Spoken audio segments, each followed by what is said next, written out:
I think there's this interesting narrative amongst marketers sometimes that a marketer is either an artist or a scientist. And, someone's got one skill set or the other. And I just think that's dated and irrelevant at this point. A marketer, particularly a CMO, we got to be both.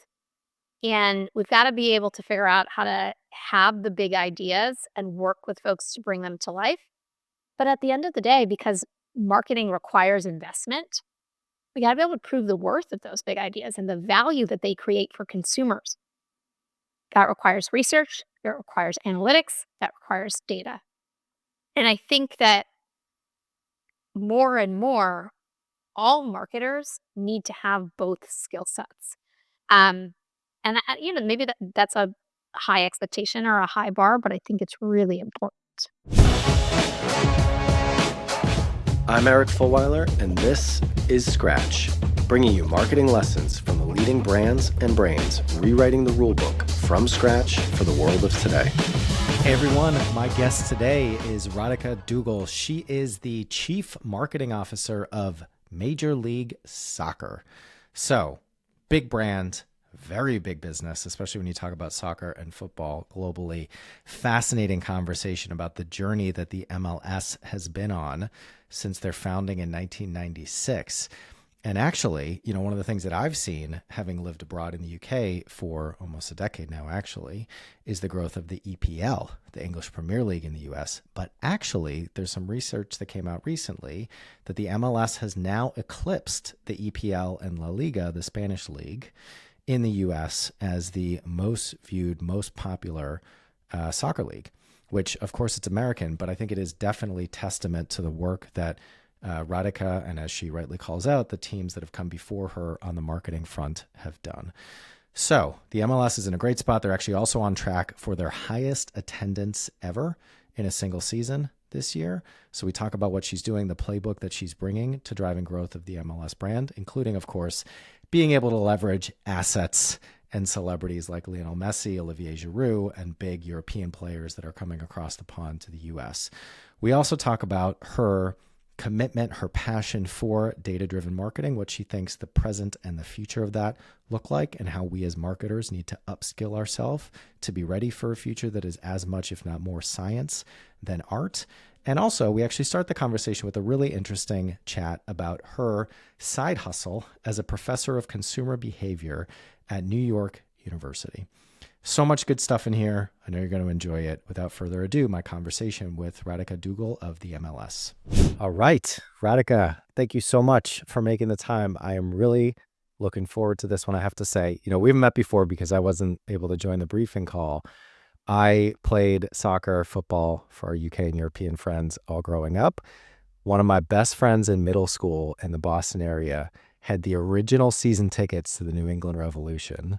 So I've been in it from the beginning, and also have just been fascinated by the category of professional soccer / football worldwide and what's happening in the US. So really excited about this conversation. Thank you so much for making the time.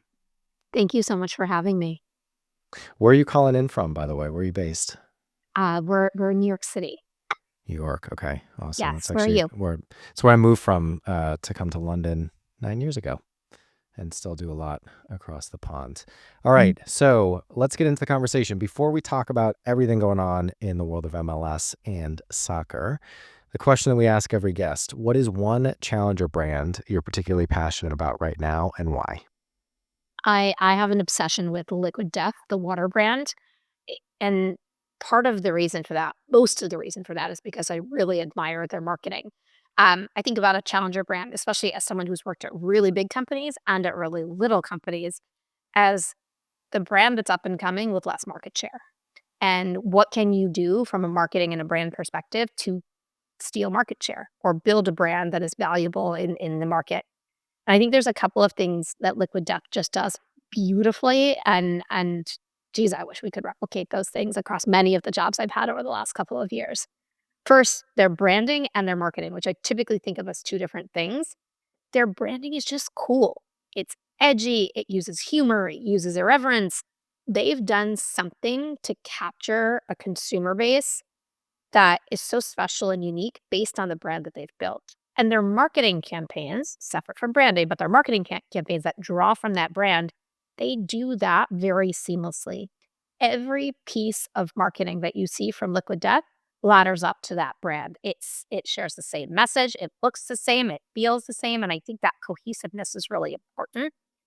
And the last thing I'll say is what I love the most about this is everything you see from Liquid Death, it solves an audience need or an audience pain point. And that is what I think makes challenger brands in general, whether this one or others, actually stand out. And that's what makes marketing at the end of the day work. Focused on the audience, solves a pain point, or provides some value. And so I'd be curious, and Liquid Death is a great example and certainly a fan favorite within our CMO, Challenger CMO community. Your background having worked in some of the biggest brands in the world, Pfizer, JP Morgan, you did a stint in fintech at Super, and now you're at MLS. Are you kind of intentionally or consciously looking at these challenger playbooks of what these challenger brands are doing, whether within the world of sports and entertainment or not, and trying to bring that into how you're thinking about MLS? Yeah, I'd say one of my favorite things to do is read and learn and talk to folks that work in a variety of companies, primarily so that we can understand from industries, that span the gamut, whether it's financial services and healthcare, or it's retail and consumer products, or it's sports and entertainment. What are these brands doing to appeal to their customer base? We can learn from anyone. We can learn from JP Morgan, we can learn from Liquid Death, and we can learn from anywhere in between. So I really enjoy the somewhat limited time, but still the time I get to spend learning. Um, I also think that's what keeps you fresh. If you don't devote just a little bit of time, either speaking to folks, to reading, to looking at campaigns in the market, how do you get new ideas? How do you stay fresh? And I do think that sometimes stepping out of your category and looking at examples of what brands are doing to successfully grow in other categories can be really different, to just kind of give you different perspective, different ideas, different inspiration for what you can do within your own category. So we got a lot that we want to get through in terms of what you're actually doing at the MLS. But before we dive in, I think everybody listening is going to be familiar with Major League Soccer. However, maybe not the state of where you are right now as a business and as a brand. So can you give us just kind of a quick overview of what the world of MLS looks like right now, recording Friday, November 8th, 2024? Yeah. So for those, in case those aren't familiar, MLS is a professional soccer league. And we primarily have teams in the US and Canada. The league was formed after the 1994 FIFA World Cup, and it was originally formed with 10 teams. Now, next year, we're going to celebrate our 30th season with our 30th club in San Diego. And this most recent season, I joined in April. What an incredible blessing it has been to get to be part of such a growing league. We've set new records in attendance, new records in sponsorship revenue. Soccer is growing in the US, and MLS is on the forefront of that growth. But I think the number one thing that I would like to talk about on November 8th as it pertains to MLS is not the impressive growth, which speaks for itself, but the idea that on November 8th, we're at a particular moment in time in our country's history, and soccer in the MLS, it is the one thing I've had the privilege to work on that is unifying, that brings people together. And that, I think, is the most special thing about our sport and our league. Yeah, it is. It's been a eventful week, a notable week, that's for sure. And I think anything that is bringing people together is a good thing in today's world. And I will say, even though I know you didn't want to talk about the growth as much, it has been pretty impressive. And I was doing some research before we hopped on, and I saw that the MLS has now eclipsed the EPL, the English Premier League, and La Liga as the most popular soccer league among Americans, according to a YouGov report. So congratulations. It sounds like soccer overall is growing in the US, but also y'all are doing something right at the MLS. Yeah, and to be So, fair, yeah, I don't not want to talk about the growth. I think the growth is amazing and exciting. I just think, there's bigger things. Yeah. yeah, Great. Well, we will talk about both the bigger things and the growth. That is for sure. love But that. before we do that, I actually want to We touched on your background a little bit, but there's another dimension to your career and who you are as a professional that I think is really interesting to talk about before we dive deeper into the MLS. So you are a professor of consumer behavior at NYU, New York University Stern School of Business. Can you tell us about how consumer behavior is changing in sport? And I think more generally, how you're taking that kind of professorial academic approach and applying it to what you're doing at the MLS. Absolutely. And I'll answer the first question first, which is how is consumer behavior changing in sports and entertainment broadly? And then I'll answer that. Okay, then what do you do with that approach? Great. So, in terms of how consumer behavior is changing, you know, though I am fortunate to have consumer behavior background and frameworks to draw from, the reality is those things only matter and can come into play if you have research and analytics to understand consumer behavior at a granular level. And I was really fortunate when I joined MLS to join a team that has great analytics, great research team. And from that, I've had the privilege of learning how consumer behavior has changed over the years because we have that data and we have that analytics. So, a couple of things to point to. Number one, digital consumption, this should be no surprise, is so incredibly important. Fans are consuming sports and entertainment content, not only by going through the stadium, but through digital platforms. Social, for example, we continue to invest more and more and more in our social team and our social presence because that's how fans want to consume matches. You might not have the attention span to watch the 90-minute match, but you certainly have the attention span to watch the highlights on social. Streaming is another piece of digital consumption that's really interesting as the sports world transitions. Our matches are predominantly available through Apple TV on Major League Soccer Season Pass. And as these streaming services gain popularity, you see consumers sort of trending in the direction of watching more and more on streaming. The second thing is a hybrid viewing experience that I think is really interesting. So as COVID sort of quote unquote recedes, however one might take that, but as we go out and we sort of resumed normal behavior, it wasn't that everyone wants to do everything in person all the time, but the idea of having a second screen viewing experience, I'm holding up my phone, I don't know if you can see it, has become more and more important. And that's partially for a consumer to be able to sit with their device and look at it, but also that second screen or that hybrid viewing experience enhances broadcasting options. So we have multiple camera angles, for example, to contribute to this trend. We just did a TikTok live stream with Messi that was hugely successful. And again, like a hybrid viewing experience, you could have seen on TikTok exactly what Messi was seeing, for example. And then the last thing I'll say is community and engagement, particularly in our sport, continues to grow in popularity. I think I just read somewhere that Gen Z is essentially the loneliest generation, even though they have more and more and more ways to connect. And one of the things that our sport does is it brings people together through community engagement. And you see this in local events, grassroots initiatives, our supporter culture, where folks are literally getting together, marching into the stadium and creating that exciting atmosphere. So I would say important to understand consumer behavior. You get that through data and analytics. And as we think about how sports behavior and consumption is changing, it's about digital, it's about a hybrid viewing experience, and it's about engagement and community. Hey everyone, just another quick interruption. If you're listening to this podcast and you're not already part of our AMP community on WhatsApp, would love for you to get involved. So AMP is a community that we started at the beginning of the business, really, just to kind of bring together some of the interesting people that we were talking to, the marketers that we were coming across, many of whom have been on this show as well. And so now AMP is about 300 senior marketers from around the world, from various categories, different stages, challengers, incumbents. And it's really a place where people can share questions, can share resources, can make new connections, can use folks as sounding boards. And for those that are in it, you know, it is a very vibrant community. It's really taken on a life of its own, which is amazing. So if you're listening to this and you want to get involved, please go to our website, weareRival.com. There you can find the application form or reach out to me or someone at Rival directly. Thanks so much. So you mentioned Messi, which of course we're going to have to talk to.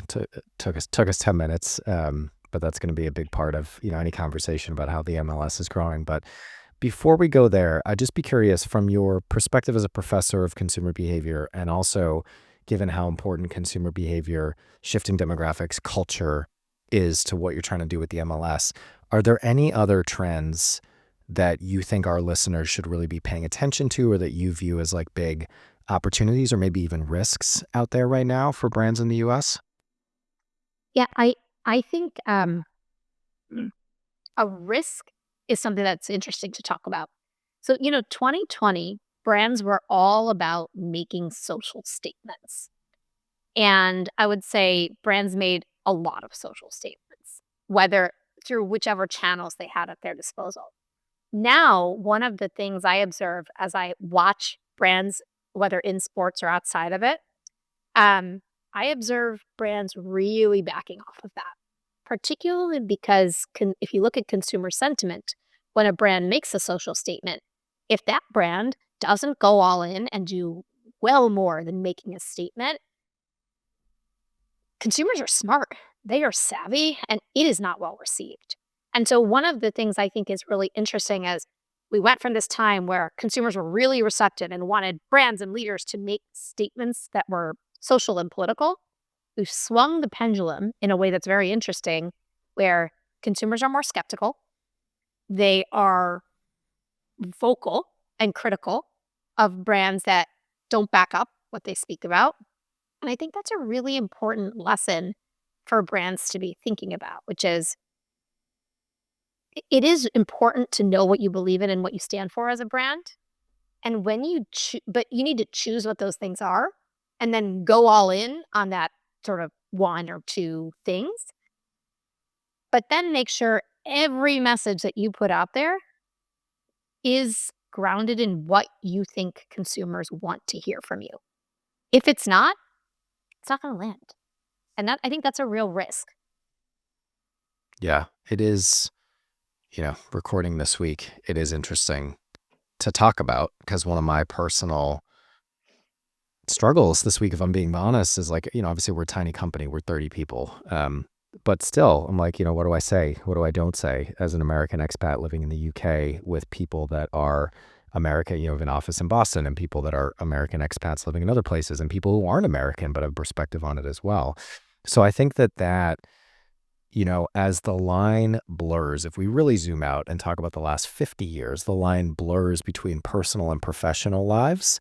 And I think post-COVID, the kind of hybrid remote work thing, adding to that as well, there's not as much of a distinction of what a business represents to you as an employee to who you want to be to the world and the culture and the values that you associate with.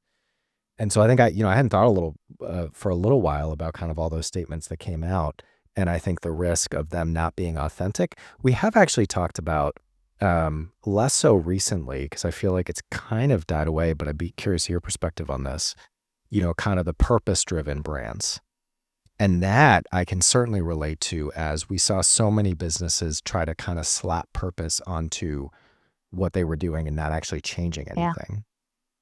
But I guess it's a similar thing, and it is an opportunity if you actually do it the right way, but it's certainly a risk for a lot of brands as well. I think it's a risk, but there's a very clear way to go about doing this right.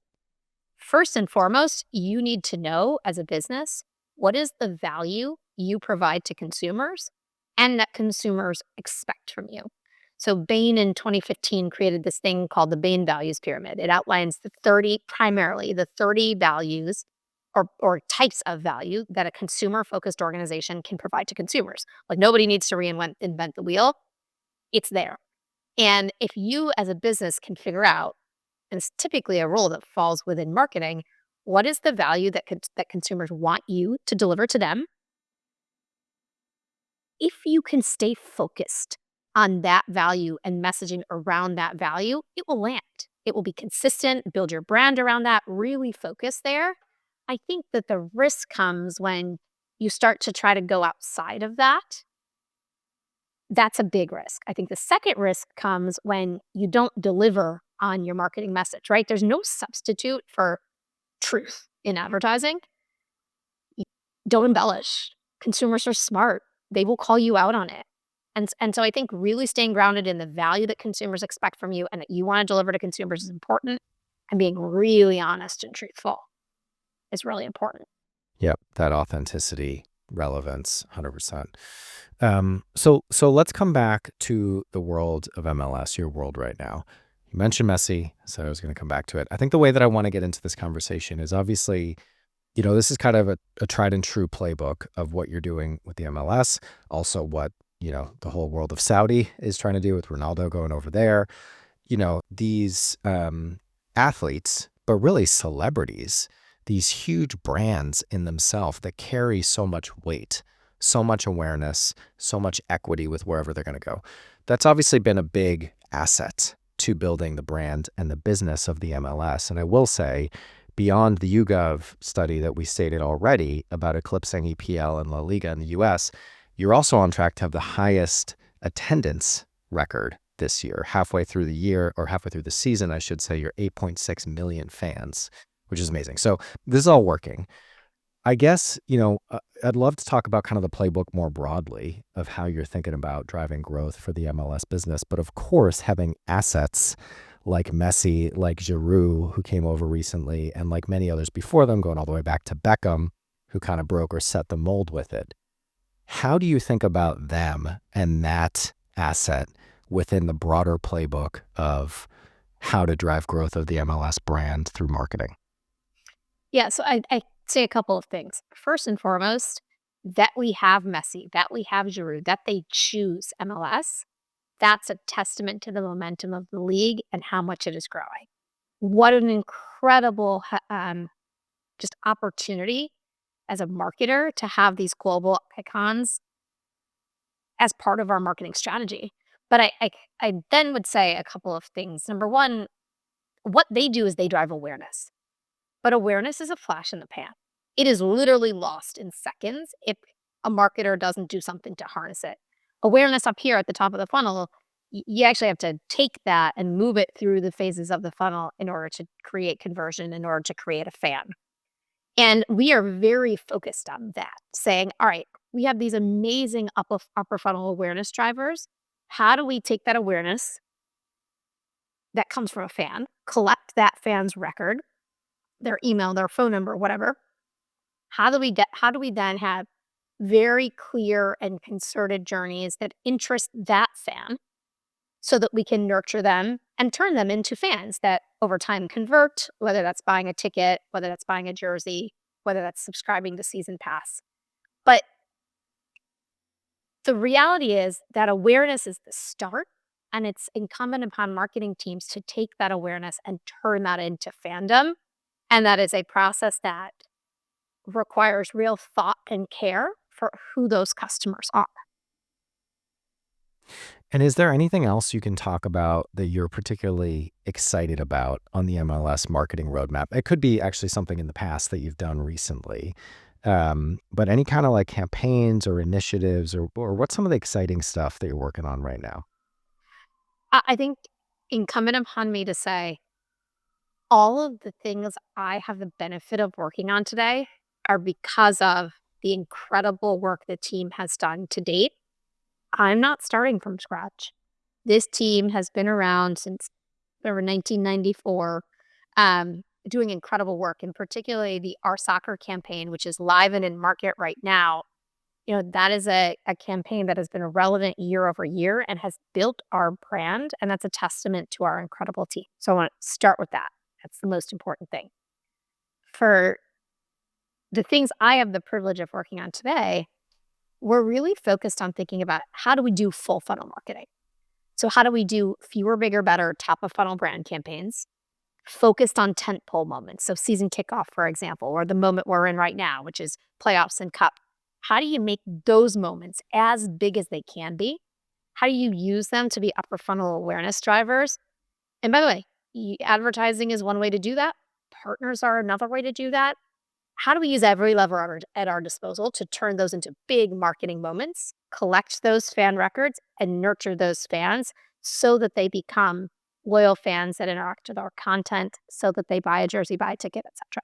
So I would say I get the benefit of building off of just incredible work done by the team And our goal, like building off of that, our goal is how do we think about full funnel marketing and concerted campaigns that start at the top of the funnel and nurture fandom throughout. Hey everyone, just wanted to take a second to make sure that you knew about another podcast that we have here at Rival that's all about microcultures. Many of you have probably seen our white paper that came out recently about how challenger brands are tapping into and leveraging microcultures to drive differentiated category growth. Our Chief Strategy Officer, Lance, and our principal of strategy, Cecilia, host a fantastic podcast called Ripples, where they explore this whole world of microcultures, including speaking to guests from some of the brands that are doing it well. So you should definitely check it out. There's going to be a link in the show notes. You can find it on wearerival.com as well. Thanks for listening. Great. So the other thing that comes to mind for me is what's going on with the women's side of the sport. And I know MLS right now is just men's professional soccer. But what I see both growing up as an American, the 1990s women's national team, even the 2000s, 2010s, 2020s women's national team, America has certainly been, a big part of growing the sport of women's soccer. And over here in the UK, actually the Women's Premier League is doing pretty well as well. So I'd be curious, I'm not as familiar with kind of the state of women's soccer in the US, but how do you view that strictly from like a brand and marketing standpoint for the MLS? Is it a zero-sum game? Is it a tide that lifts all boats? How do you view kind of women's soccer coming into the picture as the MLS is growing? Yeah, at the MLS, we are so excited about all of the ways in which we can help to grow the sport of soccer. As the sport of soccer grows in popularity in the US, so too do we. So I really think this is a rising tide that lifts all boats. I'll share two things. Number one, as the mother of a little girl, I can imagine nothing cooler than women's sports becoming more prevalent. And I can see that in the world. And my daughter, who's only 4, can see herself now in people and in culture. And I think that's just really special.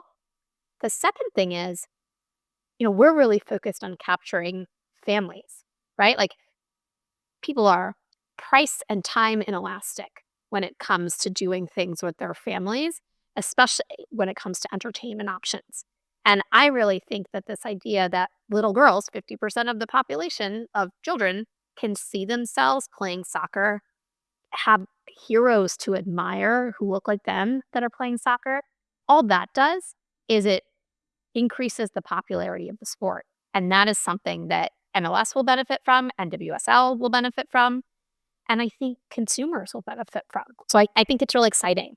Hey everyone, just want to take a quick minute because we've actually heard from many of you that you want to get a better understanding of what it is that we actually do here at Rival. You know us for the content. Obviously, you're listening to Scratch right now, but everything else that we put out, the events, the community, but actually our core business, just so you know, we are a marketing consultancy for challenger brands. We partner with brands big and small to gain category share with a challenger approach. We develop and execute strategies and campaigns across 4 main areas of the marketing function: brand strategy, creative and production, paid media planning and buying, and customer data and MarTech. And then, of course, as you know, the mission that's wrapped around Rival is to understand and share our learnings about what drives the growth of successful challenger brands. That's it. Sorry for the interruption. I'll let you get back to the show. All right, let's shift gears a little bit. I want to talk about something that I know is near and dear to your heart, and that is data-driven marketing. So I was looking at a couple articles, profiles about you. Marketing Brew did one where they said, quote, "Your experience in data and analytics was a significant factor in your hiring to be the CMO of the MLS." So I guess you can comment on whether that's true or not true, but the more specific question is, how do you think about data-driven marketing for what you're doing at the MLS? I think data-driven marketing is required in pretty much any marketing field. I think there's this interesting narrative amongst marketers sometimes that a marketer is either an artist or a scientist. And, someone's got one skill set or the other. And I just think that's dated and irrelevant at this point. A marketer, particularly a CMO, we got to be both. And we've got to be able to figure out how to have the big ideas and work with folks to bring them to life.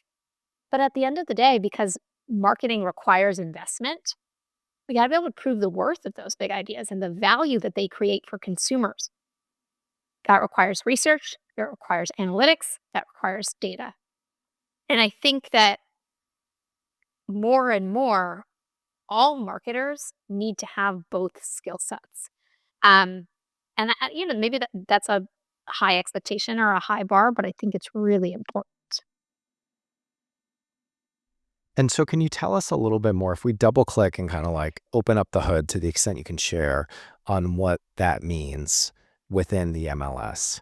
How you're set up. I know you've got a great analytics team. We should definitely talk about what you're doing with first party data, but maybe a couple examples of like how you're actually using data or this combination of data and art, science and art to drive effective campaigns for the business. Yeah, so I'll talk about, maybe the most exciting thing in our sport, which is the upcoming World Cup.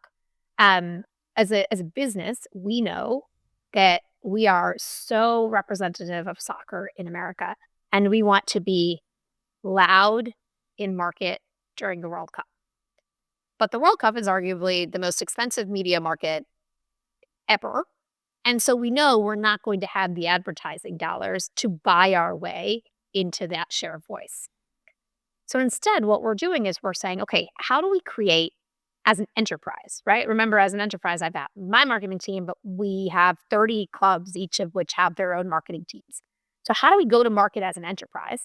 Not just marketing, but marketing, digital product, consumer products, everything that touches a customer with one creative campaign during this time. And in order to figure out what that one creative campaign will be, we've gone through a process. We're almost at the end, which is very exciting. Um, to test 5 different campaign concepts. We've essentially tested them in market research. We've used that data. We've chosen a quote unquote winner based on several criteria, which research is one. We've used that research data to sharpen that creative concept, to essentially shape it based on what we learned in research. And that is now the idea that we're planning for 2026 right now. That is the idea that we're shopping around to our clubs, to our partners, to say, hey, when we go to market during this time, we have a data driven assessment of what we want the story and the narrative that we tell consumers to be. And I think what's really interesting about this process is, could we have just picked a similar idea out of thin air? Yes. But the reality is, with the data, number one, we can have confidence we're going to invest money in this, that it's money well spent. And also, I'm very hopeful, and it seems to be this way in conversations with partners. Partners are like, oh, that's a rigorous process. This makes sense. Thank you for sharing the data that underlies it. And so I think that having that rigor and process and data is incredibly helpful to sell ideas in, but also to just have confidence that you're going to go to market with something that's going to resonate. Great. So I think the last thing I'd love to get your perspective on for our listeners is, I think everybody listening would agree that we as modern marketers, challenger marketers, need to be a blend of scientist and artist. Speaking for myself, and I think a lot of people listening who come from more of the art-leaning background or just don't consider themselves an expert yet in the science and the data, what does the future look like? How do we invest in learning, connecting with other people? Like, how do we invest in really upskilling on the data front? What are the trends that you see coming, and how do we as marketers position ourselves to be able to be a little bit ahead of the curve on this front? Oh, I want to answer the second question first, which is, how do we invest in learning? I think it's really important for us to realize that not everybody has every skill to the nth level of detail, or can be really, really, really in the weeds on every facet of marketing. I think it's really important to remember that marketing is vast. It includes direct response. It sometimes includes market research. It certainly includes brand. It sometimes includes marketing analytics. It sometimes includes PR. I think it is okay for all of us to know, what are we excellent at, and what is not our core strength or where we need to learn. And I think acknowledging that is the first part of learning, and then surrounding ourselves, right? We don't have to be the whole team as one person. Surrounding ourselves with a team of people who fulfill our blind spots and listening to them. That last part's very important. Knowing what you know being open to hearing from those who don't know. So that's one thing I would say, like, how do you learn about the things that you don't think are your core strengths? Surround yourself by the right people and listen. Then secondly, I think that big part of our strategy, whether us at the MLS, but also many of the businesses I've worked at in the last, call it 5 to 7 years, really focused on having a an audience strategy. Ideally, a first-party data strategy, but in addition to that, for second and third party. I think recognizing where first-party data is required and having a very clear on-paper test and run strategy to optimize the spend on that, but also know what you can collect over time is really important. And then thinking about how do you use partner audiences effectively together so that it benefits both of you? How do you think about social as a way to connect with audiences that you don't necessarily own the relationship? So I think the key here is, what is your strategy for first, second, and third party data? How do you make sure your organization is aligned on that and they understand the prioritization of all three? And importantly, how do you make sure you have the funding and the skill sets to collect that data and activate on that?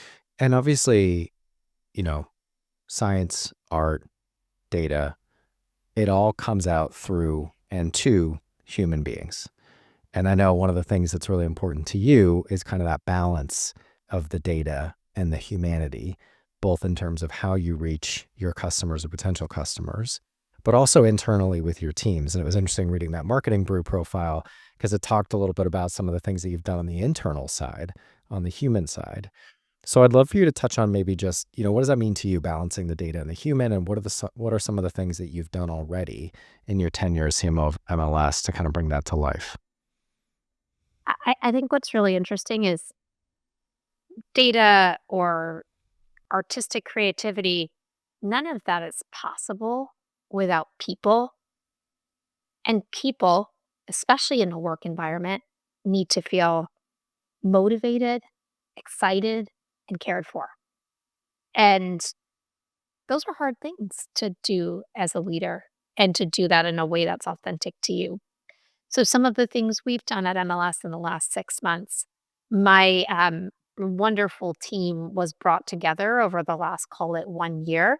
And so we've created a full team touch point: brand marketing, digital marketing, creative. We all come together once a quarter. And in fact, we did this yesterday was once a month. Yesterday was our monthly touch point to do a couple things.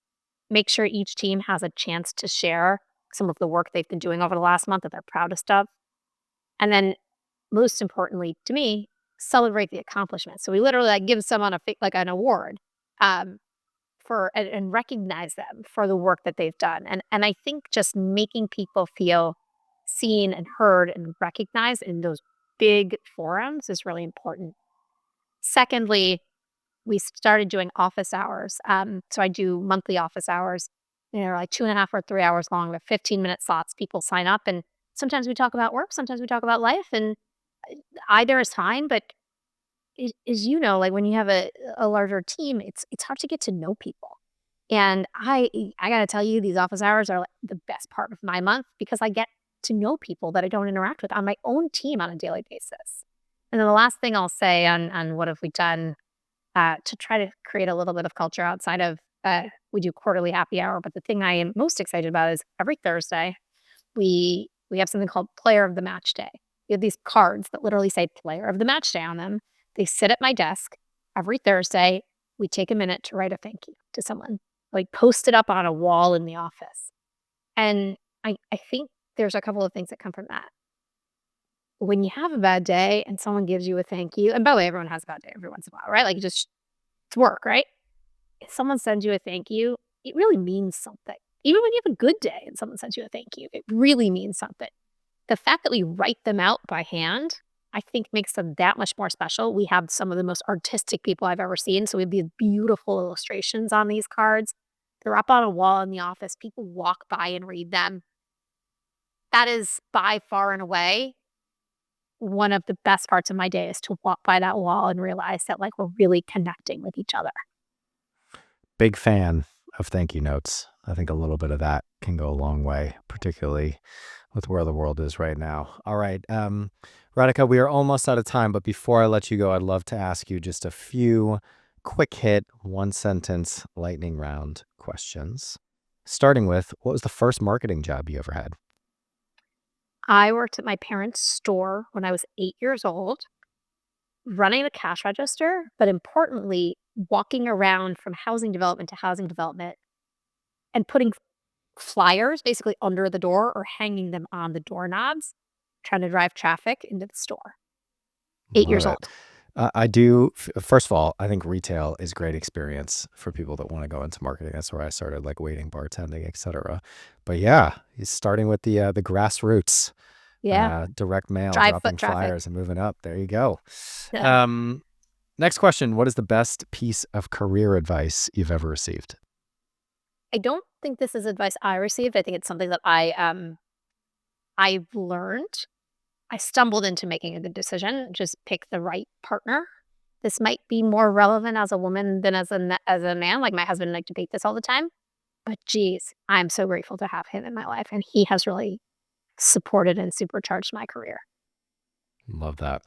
What is the best brand campaign you've seen recently? I really love Modelo's Recruiter as he starts his search for the full time college football fans. There's a couple things I love. Number one, it focuses on the actual consumer behavior. It highlights the obsession that college football fans have for their teams. And number two, it's consistent. It's part of a broader campaign, and it continues to unpack a story that really resonates with consumers. They are crushing it right now as a business. So well, it's so cool to see. Last question and most important question. What is one thing people should do differently after listening to this episode? Talk to each other, right? One of the things we talked about is don't be afraid to learn from each other. I learned so much just by spending 15, 20 minutes speaking to others, either in the industry or outside of the industry, and learning about what they do. Well, I think that is a great place to leave it. Radhika, we will let you get on with your day and the great work you are doing at the MLS. Thank you so much for your time. Thank you so much for having me. Scratch is a production of Rival. We are a growth consultancy that builds challenger brands, strategies, and capabilities to disrupt categories. If you want to learn more about us, check out wearerival.com. If you want to connect with me, email me at eric@wearerival.com or find me on LinkedIn. If you enjoyed today's show, please subscribe, share with anyone you think might enjoy it, and leave us a review. Thanks for listening, and see you next week.